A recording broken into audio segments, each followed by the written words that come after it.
Hey, good day, everyone. It's Alan Schimmel from MediaOps, DevOps.com, Security Boulevard, Container Journal. Thanks for joining us in another webinar in our continuing quest to bring you the best webinars out on the network.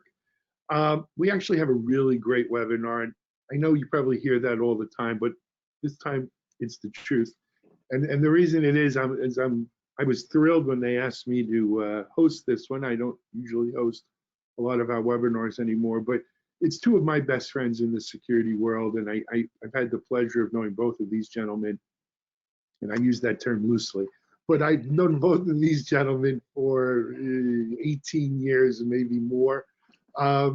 It's my friends Rich Mogul and Mike Rothman. Rich and Mike are co-founders of DisruptOps. Rich, Mike, welcome to our webinar. Thanks for having us, Alan. Yeah, always a pleasure. All right. That's our sound checks. You got it, kind of. As I said, gentlemen. But anyway, pay no attention. Today's webinar is called Turn Cloud Events into Actionable Security. And you know, it's going to be a good one. For my listeners out here who are from the cybersecurity world, Rich and Mike really need no introduction.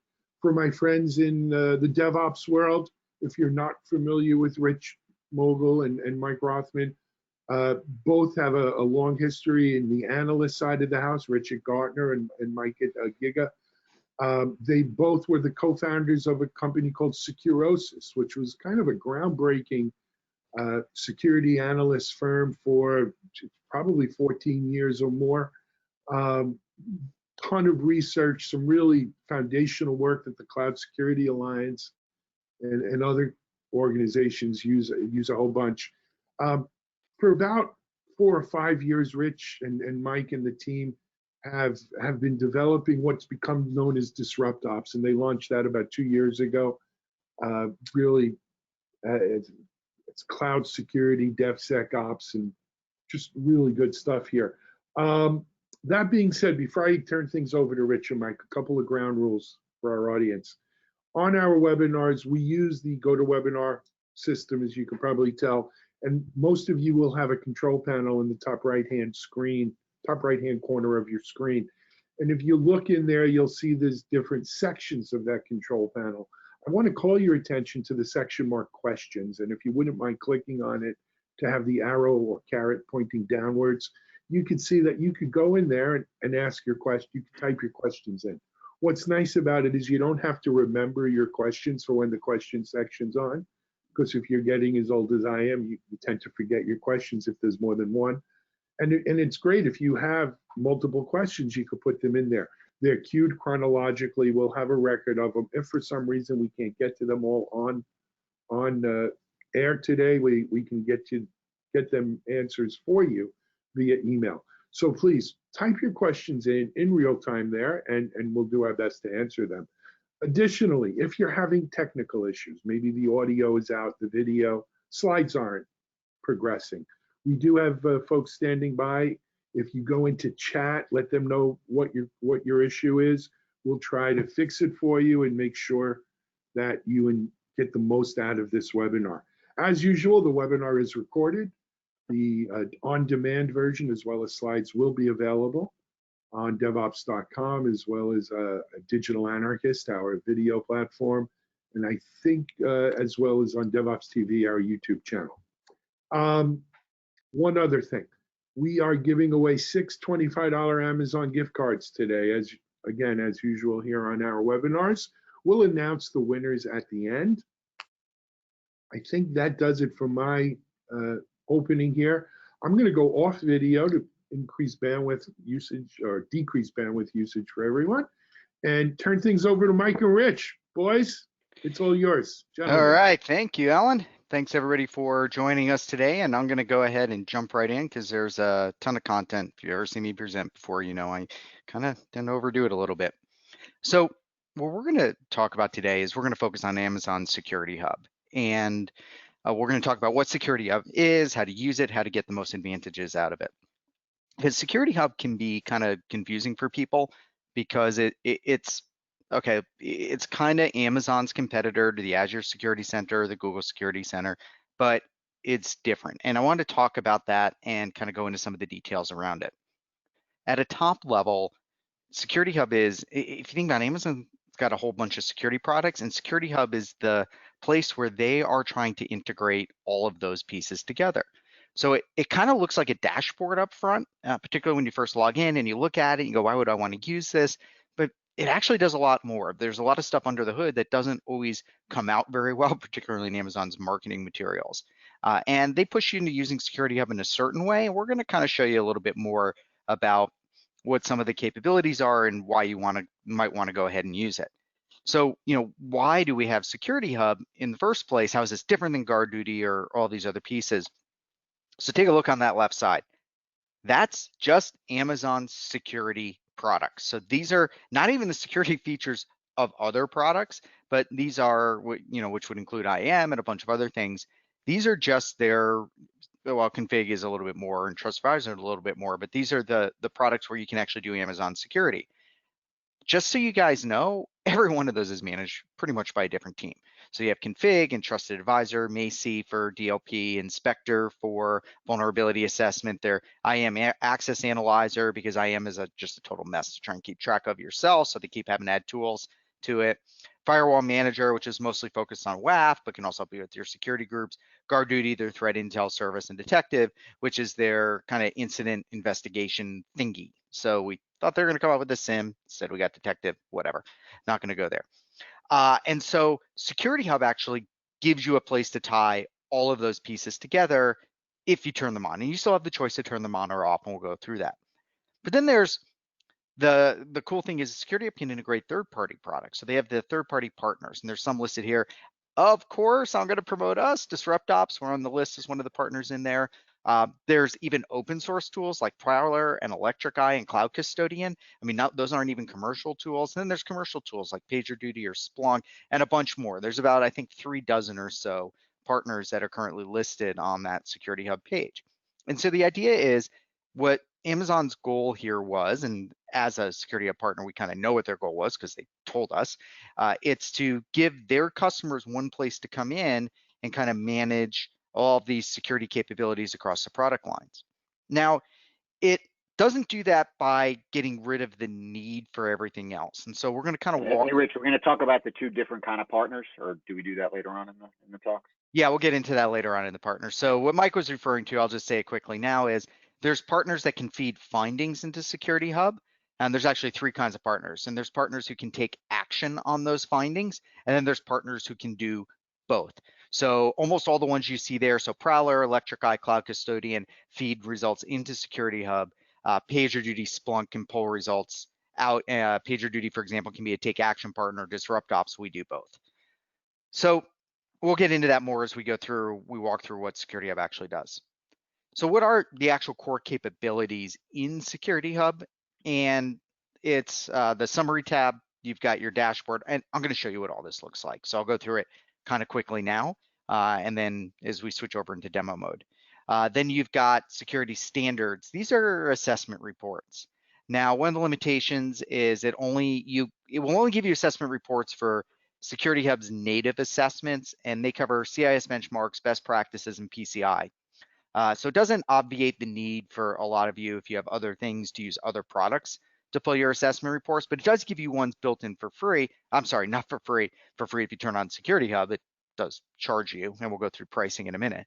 But the ability to actually get those assessment reports kind of natively without having to use third-party tooling. Then it starts getting a little bit confusing. So there's insights. That's a way to group, filter, and trend findings. I'll show you what that looks like. Then there's the findings themselves, and this is really the heart of Security Hub, everything is a finding. When we put something into Security Hub, it's a finding. When Security Hub finds something itself, it's a finding. So insights and standards kind of aggregate those in different ways and give you kind of some reporting capabilities, but findings is really the heart of what Security Hub does. And then there's integrations. So that's to enable or disable integrations. Thing is, if you turn Security Hub on, you don't enable any integrations, you can do that. You don't see anything. You actually have to turn on config. You have to turn on GuardDuty. You have to turn on all the native Amazon pieces itself in order to start getting findings to show up. Now, what are some of the limitations of Security Hub? And it's what I just indicated. You've got to turn on all these other things. In fact, one of the things that really held Security Hub back at the beginning was turning on config. Config has changed their pricing model since the release of Security Hub to make it a bit more viable. You could also, though, maybe, hey, don't use config, use Electric Eye or Prowler to do your assessments, and then feed it into Security Hub, and you still get your dashboarding and your centralization and your findings. That's totally okay. There's no issue in doing that. You will lose those compliance assessment pieces that I talked about before, but you'll still get your findings, your trending, and your other pieces. Right now, Security Hub is multi-account with master member, but it's not cross-region. What does that mean? That means if you're running across all 17 plus Amazon regions, you have to log into each region to see your findings. It doesn't aggregate findings between regions. So that's kind of an inhibitor a bit right now, although I'll show you a way around that using third-party tools like us that can get around it. They've been talking about it. I'm not violating NDAs. We all know that multi-region will be coming, and hopefully, sooner rather than later. But I would keep an eye on that. That's a reasonable assumption, Rich. Yeah, very, very reasonable assumption without violating NDAs. Now, the security standards and assessments are not necessarily real time. It's based on config. And so there's some assessments that are performed when you change a resource. Those will be near real time. So it'll update in kind of near real time because that's how config works. Others are scheduled and it'll run by default every 12 hours. You can't change that. So for those, again, if you want to say, well, I want that assessed every hour, every half hour, or you're not, you just need to understand there'll be a 12-hour delay on that. This does not apply to the third party, but remember the third party products don't feed into the security standards piece. Think about it though, that's security standards, it's more of a reporting function. Do you really need to know you're PCI compliant, every second of every day? Or do you care more about, all right, I'm gonna run my daily report on that one. And for that, it's totally sufficient. It's not free, pricing isn't bad, depending on your scale. So, the pricing goes over on the right side, as with everything, there's certain things that are negotiable. I have not been charged anything for Security Hub in my smaller accounts. I actually don't think we're running it on the larger accounts. I worry more about my config pricing than the Security Hub pricing. But why do I get excited about security? Because a lot of what I just talked about, it's like, that's cool, pulls in, gives me a dashboard, does a bunch of other stuff. This is the real power. This is what Amazon did that is different than what I've seen anyplace else. And it's two pieces of this. The first, and I think the most important, every product integrated with Security Hub, every Amazon product, every third-party product uses something called the Amazon Security Findings format. This is a standard JSON format for communicating security findings. Why is that a big deal? Any of you who've done event management and done log ingestion knows that you've got a bunch of different formats that are out there. But if anything is in Security Hub, it will use this standard format. That's how you publish in. And that means that take action vendors like ourselves, we can rely on that standard format and we don't have to build a bunch of parsers. It also means if you want to build things yourself, you have that definitive standard format. Now there's wiggle room in there. People use different fields differently and everything else, but for the most part, it's just a huge advantage. So it's basically, it does the classification and the normalization for you across all of these products. So that means you could turn on like 30 different assessment products, feed all the findings into Security Hub, and then pull them out and do your alerts and PagerDuty, and then send your findings to the SIM, to Splunk or whatever you're using, and you can do all of that. You're going to have that standard format. I'm going to show you this in action and the power of it with some of the stuff that we do, as well as doing it yourself. Now, the other piece is everything in Security Hub, all these findings, they're not like a log stream, they're actual events. They're CloudWatch events. And that means that you can actually build actions on them natively in Amazon. You don't even need to go. Now, obviously, I think there's advantages of third-party tools, but I'm going to show you how the different pieces of this work, because you can actually take any of these basically findings in Security Hubs. You can actually have your own actions. So that remediate, escalate right up here, those are ones that I did. I'm going to show you a couple of different ways of doing it. So what is the Amazon Security Findings format? That's the real heart of this, which really the ASFF, which makes it better. I think that's actually the same acronym for the Armed Forces of Algeria or something though. So just, know that when you're doing your Google searches. It's a consistent format for all of these findings, which allows SecurityHub to be a clearinghouse and a repository because it will hold these findings for a period of time, and you can actually do batch exports to pull them out. And it allows you to take vulnerability assessments from one product, for example, and send them to another product for remediation. So it really opens up a lot of capabilities. Like you can integrate vendors that don't work together. You can do it on your own. And, or you can use like, oh, this assessment vendor doesn't have automations. Well, I can pull those automations, send them over to DisruptOps to do the remediations, even if I like the assessments in SecurityHub better. So it's really, really great. You can see kind of a sample here of what some of that information looks like. And I'll show you a little bit more. I couldn't even fit more, but this is the, hey, it's a GuardDuty alert because it found that it thought a Kali Linux computer was generating a finding in a particular environment. So let me go ahead and give you a quick tour of what this looks like. So I'm logged into SecurityHub here, and basically, let me make my window, let me go a little bit bigger here. Nobody cares about my desktop. So here I am logged into SecurityHub. So on the summary tab, you can see it kind of just pulls together a bunch of this stuff. So the insights is kind of the filtered and aggregated. So which resources have the most findings or buckets with read-write permission. This is my personal kind of test environment. So there's a bunch of stuff delivered here.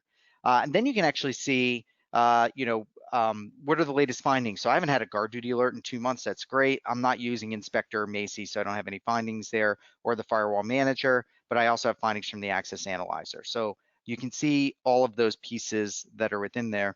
And then if I look at the security standards and the insights and trending, so this is that dashboard element of it, which is nice. Now going into the security standards piece, you can see that we've got the AWS foundations and I've got the CIS benchmarks. I've not turned on PCI. These are things that can change your billing. And if I go into the AWS foundational security best practices, you'll notice there's stuff here that's never, it's not in PCI or CIS. Code build, GitHub or Bitbucket repository URL should use OAuth. So it's great that I passed it. It lists it as critical. But these are all the different findings, and I can sort, pass, fail, whatever it is. And those are unique to Amazon. Those are Amazon's best practices for their environment. So they have a lot of specific checks that are built around their services. Yeah, exactly. And their own labeling mechanisms and everything else. And if I click on one of these, I know I've got multiple full admins. It'll actually tell me who those full admins are. Remember, you can aggregate this across multiple accounts. I'm just running it in a single account right now. I'll show you some other stuff. Multiple accounts in a region. In a region, yeah. Thanks, Mike. So it is not cross-region yet. Oh, yeah. It's everybody jokes about that. Everything in Amazon's a 2-pizza team. If you can't feed the team with 2 pizzas, the team is too big, and that's why we end up with issues like that. So insights, though, you'll see are a bit different, and you can actually make your own insights as well. So you can make custom insights or SecurityHub managed insights. And these are kind of the trending ports accessible from the internet. I'm actually wondering why I don't have any showing there because I'm pretty sure I have one in this account, or maybe I shut it down. But or leak credentials, that actually comes through things like GuardDuty and such. Let's take a look at the most findings. And when you click on that, it actually just pulls everything up filtered for you. So it's a good way to do all of your trending, nice labels here. By the way, if you've been using SecurityHub for a while and you haven't gone back into it, these are some of the areas where they've done a lot of improvements over the past year or two since it's been out. And then you get the findings themselves. You can filter, you can sort through the findings. And if you click on a finding, you get the various information associated with it. And if I click on this button, this is where I can go actions. Now, I created these actions. These don't really do much yet. I'll get into the actions in a little bit of a minute. And these are custom ones that I built in. And you also have the ability to control your workflow status as well. So you can actually change and use this kind of as a lightweight workflow management tool. Most of you will probably move on to something kind of more third party, but this gives you a lot of these inherent capabilities yourself. So I'm gonna go back over to the presentation. So that's just the part of this to give you a sense of what it looks like. Now I want to spend some more time talking about what this take action does. So you saw that I had that take action button. earlier I mentioned every finding, everything SecurityHub finds comes across as a CloudWatch event. And when you click the Take Action button, what it does is that actually creates an event and tags it with a particular tag. I'll show you what it looks like to create one of those. It's a bit easier to do in demo than to talk about it. So that you can use that to trigger Lambda functions, notifications, whatever else you want, or if third-party tools are feeding into those CloudWatch events, they'll actually see that. So that's a way of you basically not just taking action on every finding, but when you hit Take Action, the finding as well as the custom label you send across comes, so you can actually build your automations around that on the back end using your CloudWatch rules.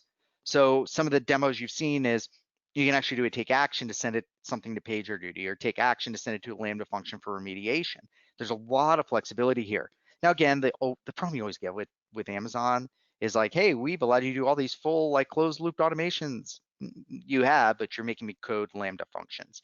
So I'm going to show you how you can enhance that with things that are a bit more off the shelf to handle it, which is where you get, your third-party integrations there. Now, there's the other piece, which is you can also manage workflow state. What that does is that finding, even if it repeats, will have a new state. So that's the other part. SecurityHub will keep track. So if the finding is generated 50 times in over 50 days, or I guess it would be 25 days, because if it's one of those scheduled every 12-hour things, that workflow status is still tracked for that individual finding. So you're always able to keep track of, should I suppress it, resolve it? Should I do did I send out a notification? Third-party vendors with access to your SecurityHub can also change that workflow state, so they can track it within SecurityHub as opposed to having to build their own workflow state management outside. So let me show you what this looks like, and I'm going to show you the manual process for handling a finding, and it's actually not too hard to do. So I'm going to switch over to services. I'm going to go over to CloudWatch.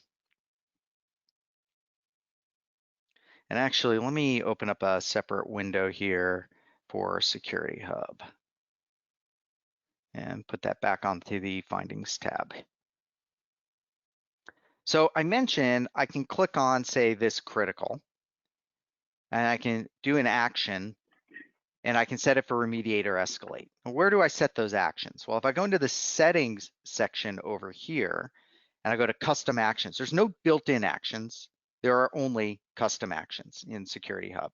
And if I create a custom action, and I've got mine created there, you'll see I give it a name, a description, but then the ID.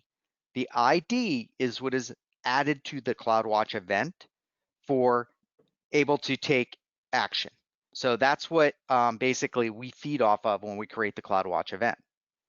So in the CloudWatch event, or CloudWatch itself,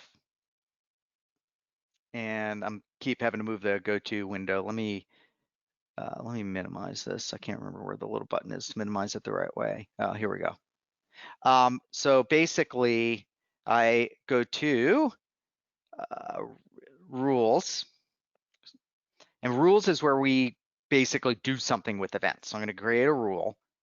This is how easy it is. Like if you just wanted to send every notification to a SIM or something else, I'm going to go down here to SecurityHub. I'm going to pick event type, findings off of custom actions. So this will send all those custom action findings that I just talked about to create. And I'm going to send it to, I could send it to a Lambda topic, but in this case, I'm going to send it to my security alerts. Give this a name. DevOps demo. That's my common description for everything I write. Create the rule. Oh, every product has different names. And so what happens now is I'll actually get a text message. Now you guys probably won't be able to see it on my screen here, but if I went into a finding and all I have to do is set the custom workflow status to remediate, and that's done. That goes to CloudWatch events, and I can't remember where the output is on that one. So one of my systems here will get a text message here in a moment.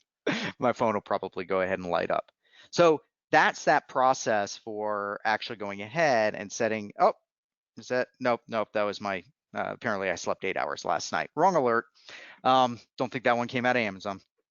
That's how easy it is to do take action. In this case, I set it off as a notification. You can trigger a Lambda to be function. clear, Rich, that's how easy it is to set up take action, right? Well, then you actually have to do stuff, underneath there. So we're I don't getting want to there, minimize, Mike.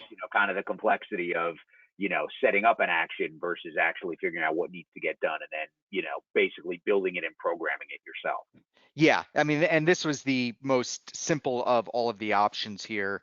And I think actually, let me double check, but I think this one comes to my email. Yeah, and I've got the, oops, it shows up in this folder. Yep, AWS notifications, notification message. So we'll hold it up to the screen there so everybody can see it.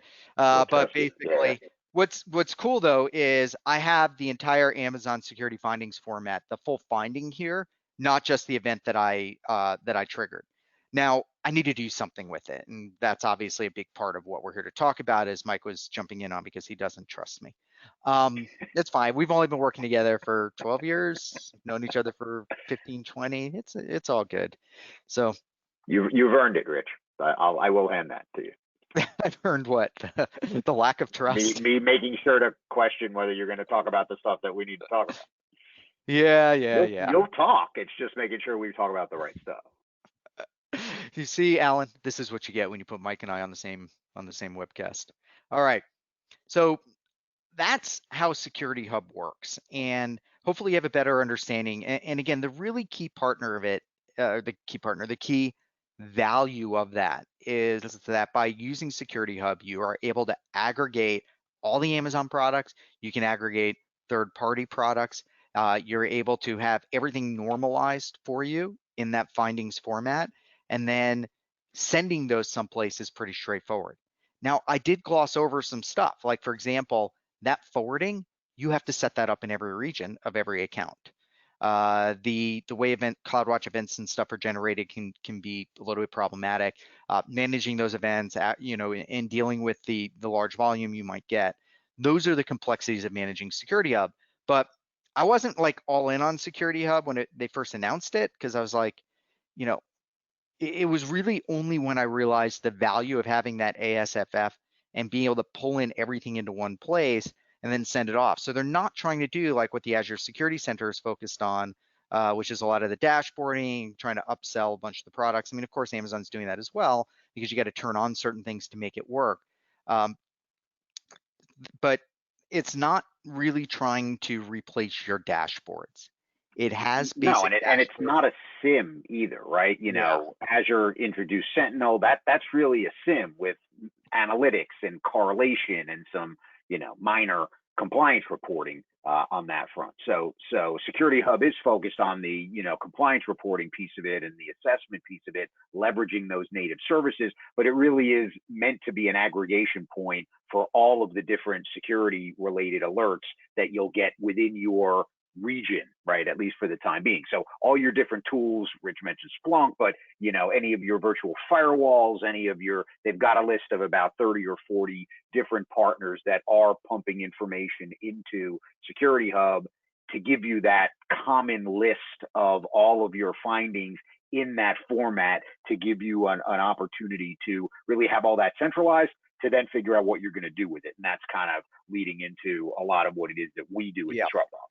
Yeah, I mean, it really is. The name makes sense. Why do they call it Security Hub? It's a hub and spoke model. It's just designed to be, the tube that you feed everything into and you pull everything out of. And I think that it's, very well constructed for that, especially once they get the region issue solved.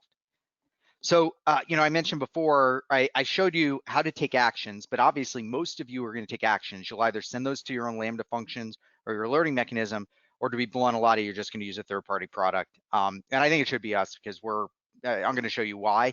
But this will also give you a better sense of what the findings look like, and what the event feeds coming out of it looks like, and the real-time nature of all of this. And that real-time piece of being able to handle stuff in near real time is the part that I think is one of the coolest kind of capabilities. Stuff that feeds into Security Hub like GuardDuty comes out of it very quickly.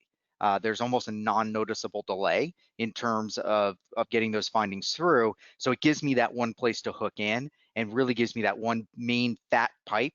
And of course, you can still pull out of GuardDuty directly or config directly or everything else. But if you go through Security Hub, it gives you, the normalization around the findings format and the state management and a bunch of other capabilities that makes your job a lot easier. And to be blunt, makes our job easier. So we're much more focused on taking action than doing the assessments. We've got assessment capabilities at DisruptOps, but it's what do we do with those actions that we find, to us, it's the more interesting problem. Anybody can build an assessment tool. There's like 30 open source tools And out. most companies have. Yeah, and most companies have.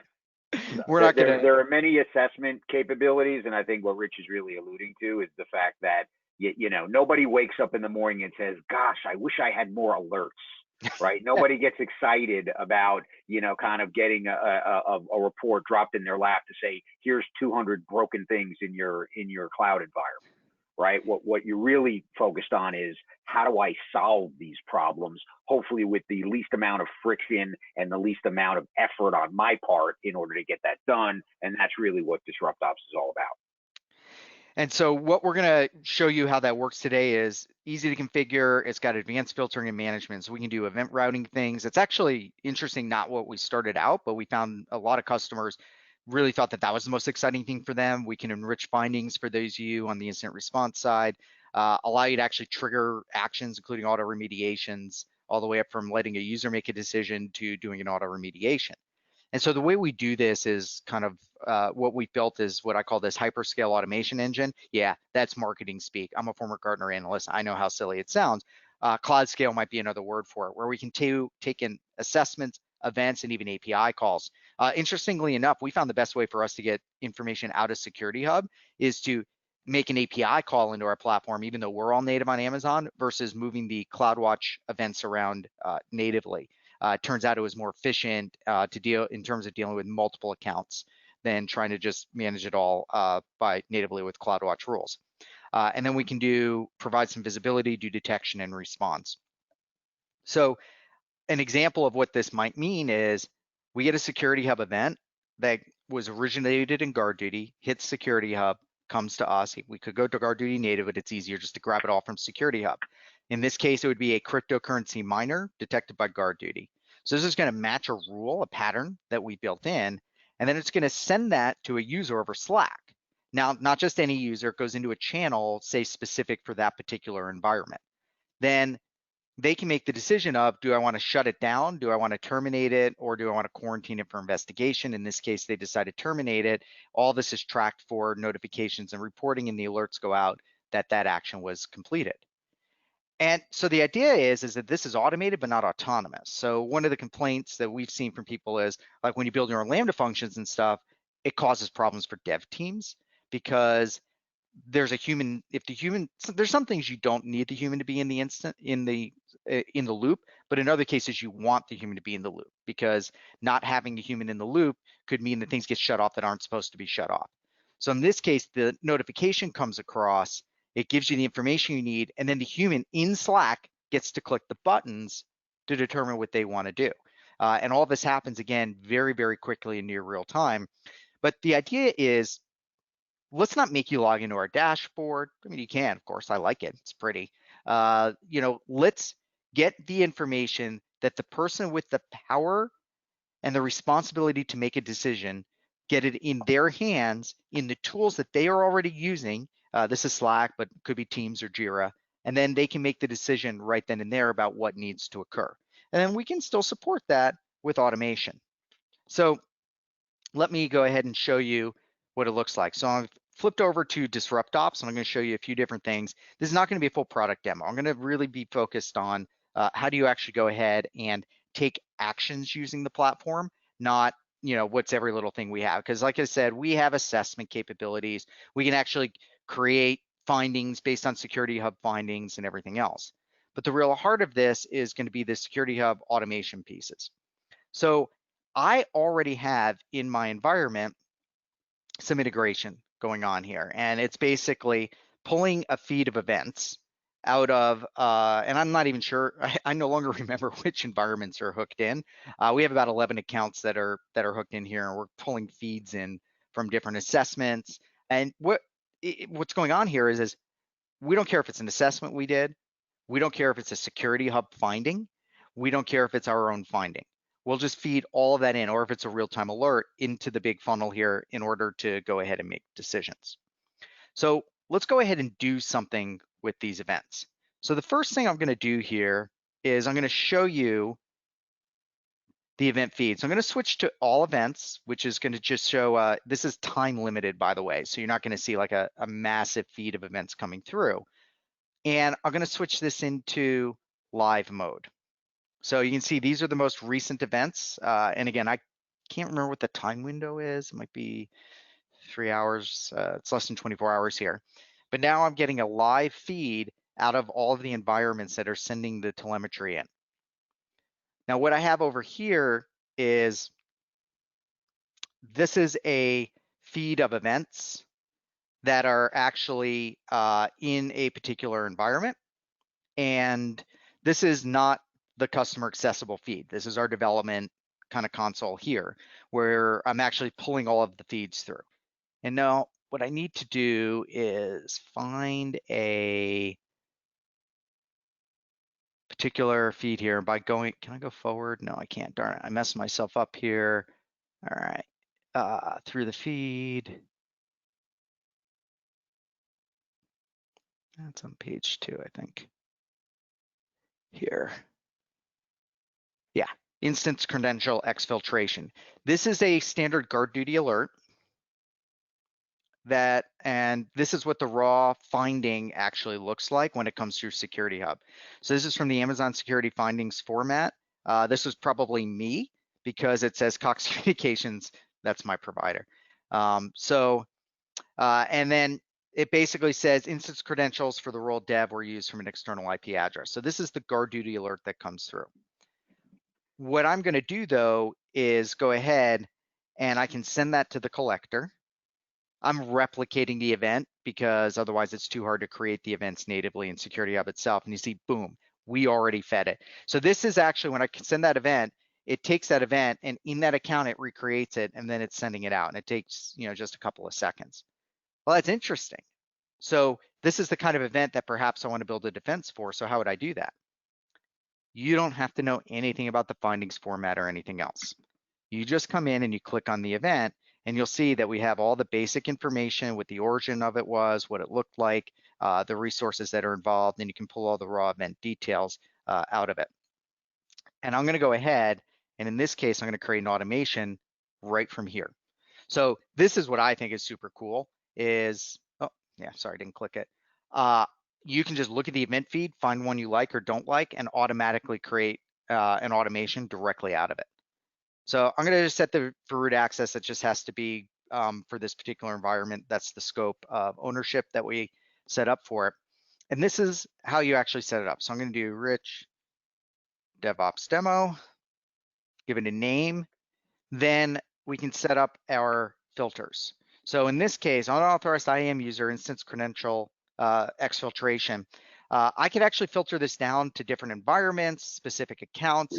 We support environment tags, so you could have this only run in production versus staging or QA. We can put labels on it, regions on it. So there's all sorts of things we can do to filter it. Remember, when you get that raw alert out, you might want to use that as a generic pattern for your entire environment, or you might want to use that kind of an alert just for a single environment. And this gives you the ability to do all sorts of advanced filtering on it. Mike, were you about to go say something? No. Okay. Then, and it's kind of like an if this, then that, or Zapier kind of a format, you decide what you want to do. So let's go ahead. I don't want to run an auto remediation. I could by clicking that. I could send it to Teams or Slack. We do, this environment's not set up with our Jira support. I could send it over to Jira if I wanted to. Let's control it with Slack. Oh, great. Now it's giving me an error. Didn't give me the error earlier today. Let me try that Live again. demo. Yeah, live demo. I did this like half an hour before. All right, so let me go back up. Cancel, let me refresh the page here. Did somebody break my Slack integration today?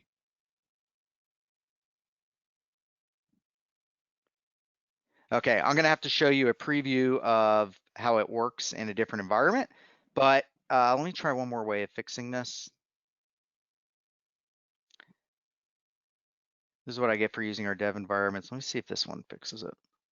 This is exactly what I did earlier. There we go. Ah. Okay. So I set it as root, and I needed to scope it down. I'll send that off to the dev team. They should have gotten a better error message. So I'm going to send the recipients to our notifications prod environment. So that's the Slack channel. That Slack channel is pre-configured. Now I'm going to say wait for user response, and let's go ahead and expire this after 5 minutes. So after 5 minutes, that user response will clear out of the Slack channel. I'm setting it just for demo near real time. Now the action. And so you don't get overwhelmed with a bunch of different stuff in your Slack channel if nobody responds to it. And the action I want to support here is, why don't I just blacklist that IP address that might be bad, or I could fully quarantine the user, but I'm going to select the blacklist the IP address. You notice we pre-filter in a bunch of things here, which is basically the data we're pulling out of the event. And in this case, we're pulling out that actual IP address to blacklist that event. And then when we're done, we're going to send that notification. You'll notice you can send the notification the action was taken to multiple places or to a different channel than where the notification came in to make the decision.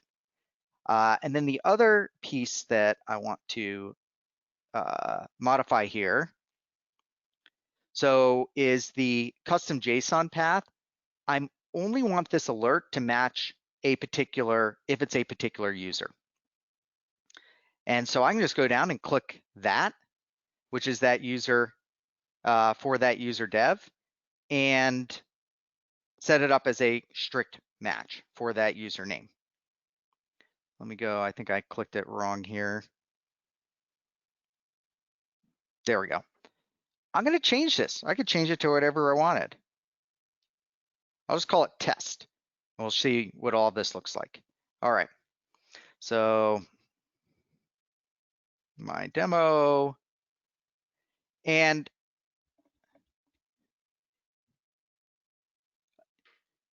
let's go ahead and go back to the ops where these are all running. And you can see that I've got a bunch of these automations set up already. And there's the instance credential exfiltration one. So what does it look like? So let me go ahead and I'm going to send it across to the collector. And I'm going to also pull up my Slack window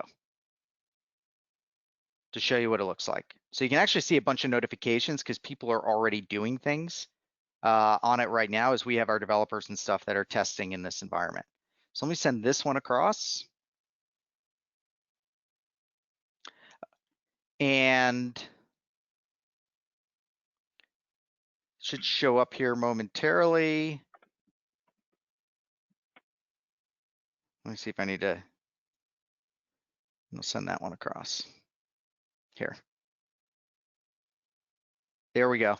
So we have it across. The rule on this one was actually, oops, I got flooded. Here we go. That's the one I was looking for. So this came across. I changed that username to match with the rule, and I can ignore it. I can view what started it. I can view the event source. So this is enrichment. It allows me to see what's going on right then and there. But in this case, I'm going to click quarantine user. This is actually connecting into the system, and it actually just quarantined that user, and that'll pop up in the notifications feed here once it catches up. So this shows how you can very easily and quickly, based on an alert, finding directly some event out of Security Hub, send that into DisruptOps, build a rule around that generic event, refine it with like a different username, and then use that to make a real-time decision and take a real-time action on that particular. And you can see here's all these alerts popping up less than a minute ago.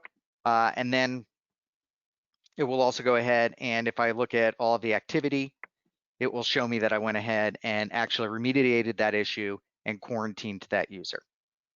So that's a bunch of the JIRA testing we're doing right now, but you can see here the other events that came through. Now, one of the enrichment things that I didn't show is coming through the events. Let me click on it'll actually includes links to the resources you have in your environment. And so we actually pull a bunch of that out so you can actually not have to jump into the console. And suppose I went to use for that, I'm going to use let's see if we have that IAM user. in the environment, I can actually go ahead and click on that IAM user, and I can get all of the associated information around them. I can click on IP addresses, security group rules, everything else. It shows me all of the various issues, findings, and the full JSON actually associated with that. So this is actually helps you in your investigative needs. Like the alert comes in, well, what does this mean? With a couple of clicks, you can go through and actually find out what's going on. And you can tell I ran everything in a real production environment. That's why I had tons of alerts coming through, because this is the same environment where we're actually testing a bunch of things like our Jira integration on a daily basis. Mike, did I miss any of the critical stuff here?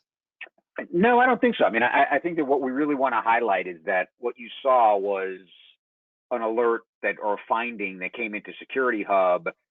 That shows up in DisruptOps. You can build an automation around that specific finding that then continues to look for those conditions and then gives you an option via the decision technology within Slack to determine whether you wanted to take that action again, or again, quarantine the user or ignore it or what have you. And really what we're trying to get across here is that for some folks, automation can be a little bit intimidating because the machine does things, and what happens if the conditions aren't there. Really what decisions and what the Slack and Microsoft Teams integration is really about is making sure that you, as the customer, as the owner of these accounts, have the ultimate control in terms of what the tool does, right? In terms of what the automations that run in your environment actually happen.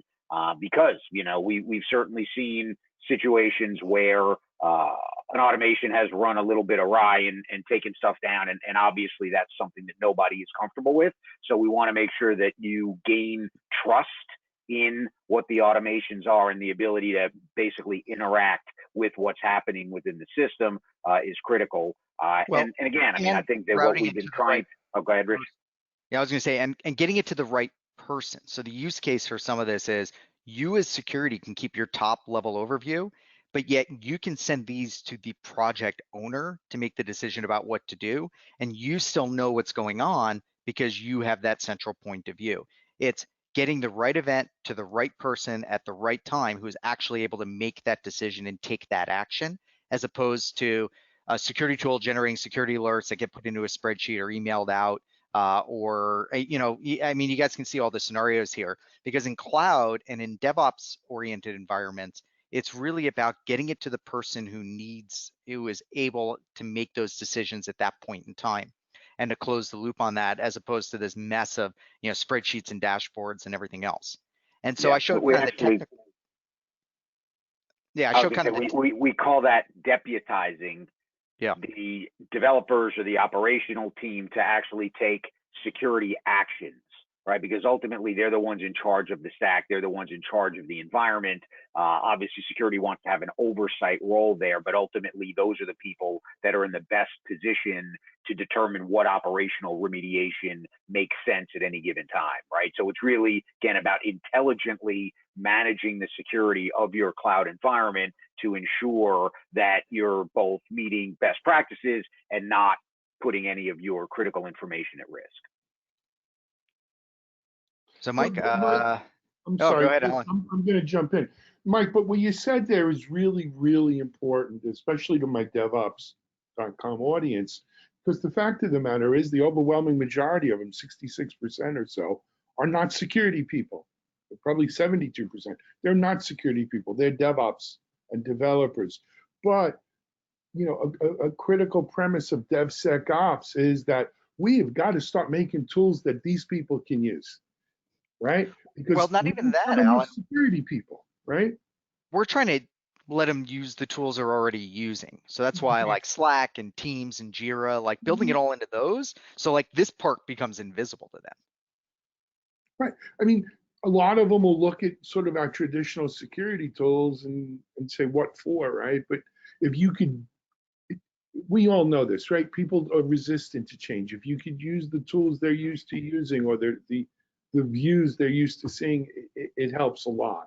Yep. And I think that's really become the heart of DevSecOps. We talk about shift left, we talk about a lot of things, but it's really about the democratization of security, and then mostly cloud security, right?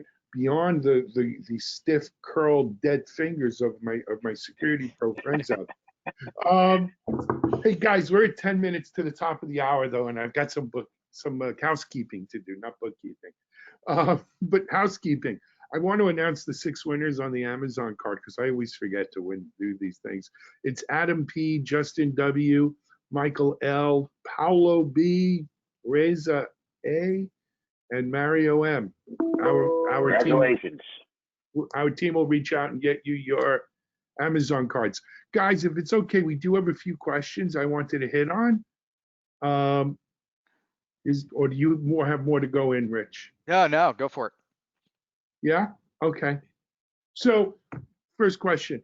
I already have a cloud assessment tool. Is there value in using the Security Hub beyond Yeah, that? absolutely. Because, again, those assessment tools are fine. They find stuff, but Security Hub is where you can actually feed all of this to send to other places.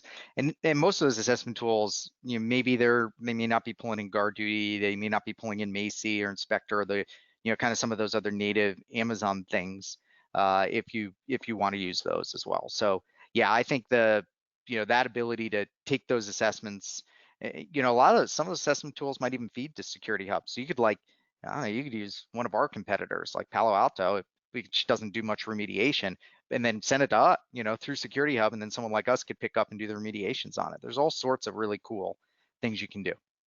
I mean, right. And I think the point is Security Hub is really being positioned by both AWS and a lot of the, kind of customers we've been working with on it to be that central aggregation point of all of the findings for your environment, regardless of the tool that it comes into, which then gives you a center piece and a center point to figure out how you're going to either investigate, remediate, or take action based upon what that specific finding is. Hence the name Hub from the Greek hub, meaning center. Okay, next question. But so if I have Security Hub though, does DisruptOps only deal with alerts that are going into Security Hub? No, I mean, I blasted past, but we do our own assessments. We can take feeds from other CloudWatch event sources, so we could pull directly from GuardDuty. We've kind of focused a lot on Security Hub because we think that's a real nice sweet spot and for a lot of organizations. But yeah, it's not limited at all. We can take feeds. And by the way, Rich, right, and we support Azure too, and soon GCP. So again, what we've built with DisruptOps is a full, broad cloud security automation platform to really provide a lot of the capabilities that you need across a number of different cloud providers. Obviously, we focused on Security Hub for this talk, but we can pretty much ingest from a number of different places, have rules and triggers based upon a number of different events that come in, and take action on a number of different platforms. So it really is a much broader environment in order to really build your automation capabilities on top of. But again, we do think that given the fact that Security Hub is AWS's most fastest growing service in the history of the company, which is actually pretty impressive. We know that there are a lot of folks out there using Security Hub that really want to take their environment to that next step, and we believe DisruptOps is a great tool to do that. Yeah, I mean, it was just like we can take alerts out of Azure from the Azure Activity Monitor or do assessments on both environments. We do have assessment capabilities in case people don't want to turn other things on or off, and we have some advanced assessments that are beyond what you would normally get out of the straight up vulnerability assessment oriented products. But we think that it's great. We have a lot of features. We think the one that whole taking action piece is the one that, to be blunt, is what we find most exciting. Cool. Next question is, I'm not quite sure what the questioner was trying to get at here, but I want to know, how can they control DisruptOps automations? How can I control DisruptOps automations? So I think that's the part about, is it fully automated? Maybe they're asking. I think I went through this, where it automatically does a fix every time. Like anytime there's a public S3 bucket, shut it down. We can do that, and you can even filter that down to a specific environment or using tags or anything else, kind of the auto remediation. But the actual, we also, any of those actions, and we support many hundreds of different actions, those can be controlled and defined manually by the user as well, as I did in the demo today.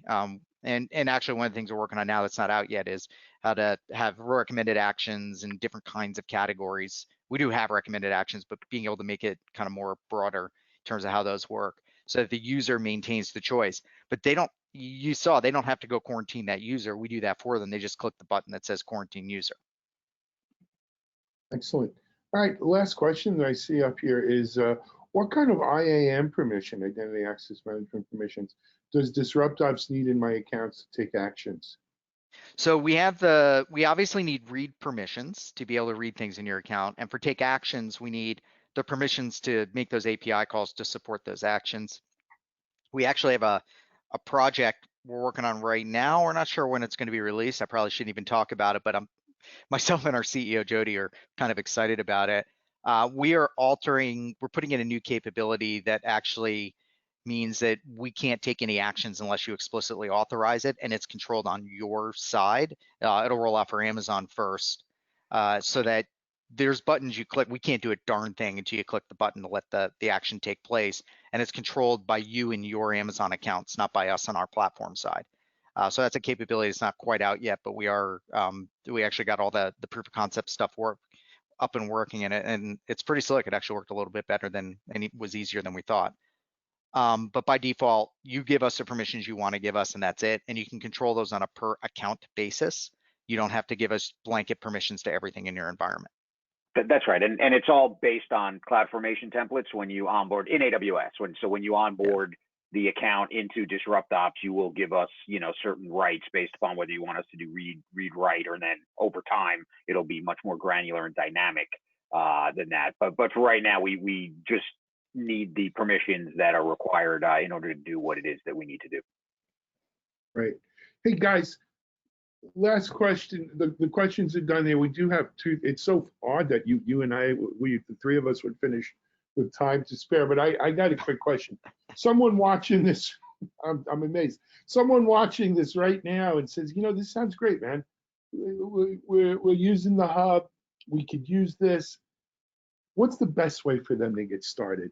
I mean, don't tell me go to DisruptOps. That's obvious. What do we do? How do we get started here? Do I got to whip out a credit card? What do I got to do to get it started? Yeah, just hit up that email and we can get you a proof of concept pretty quickly and easily.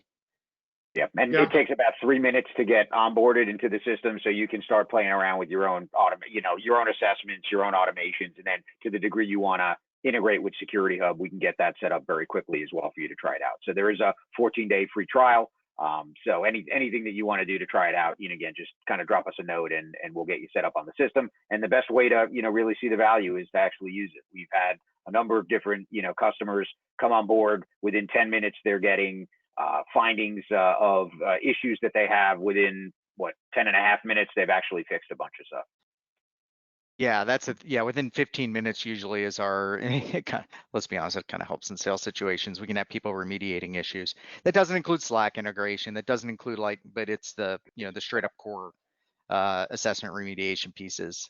You can actually get running very quickly on those. Hey, we got a last second question. I think I know the answer, but hey, it's your business, not mine. Is DisruptOps available in the EU? Yep. Yeah, I think our first paying client was in the EU actually. It was. Yep. So we can do business in Europe and Asia. We've got folks in Asia as well. Excellent. Thanks for that question. Gentlemen, we are out of time. Rich Mogul, Mike Rothman, first of all, it's great seeing your I don't want to use the term handsome faces, but friendly and familiar faces. And handsome. You're great guys. Hey man, pleasure having you on here. Keep up the great work with DisruptOps. Keep protecting and doing what you guys do. To our audience, thanks for joining in. This is available on demand if you're watching it there. Thanks for having done so. This is Alan Schimmel for MediaOps, DevOps.com, Security Boulevard. You've just listened to another great webinar. Thanks, guys. Bye-bye.